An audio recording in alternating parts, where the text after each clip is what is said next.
Il était une fois, dans un petit village tranquille au milieu des montagnes, une jeune fille qui s'appelait Élénore. Tout le monde l'aimait beaucoup parce qu'elle était vraiment gentille et qu'elle avait toujours le mot pour rire. Pour elle, il fallait aider tout le monde, sans exception. Un soir d'hiver, alors qu'il faisait un froid de canard, elle a croisé un mendiant qui tremblait au bord de la route.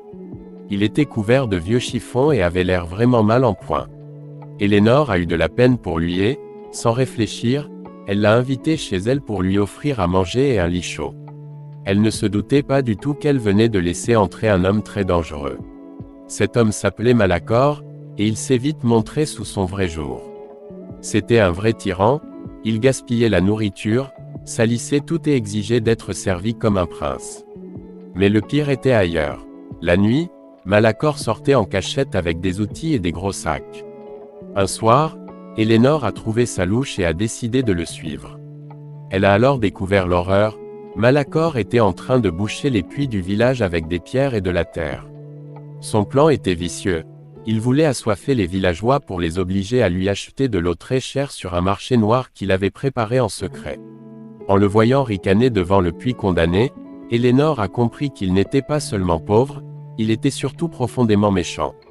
Elle a alors décidé de lui tendre un piège pour sauver le village. Elle a organisé un grand dîner et a invité tous les voisins et les chefs du village. Devant tout le monde, elle a fait semblant de vouloir remercier Malacor en lui offrant une boîte qu'elle disait remplie d'or.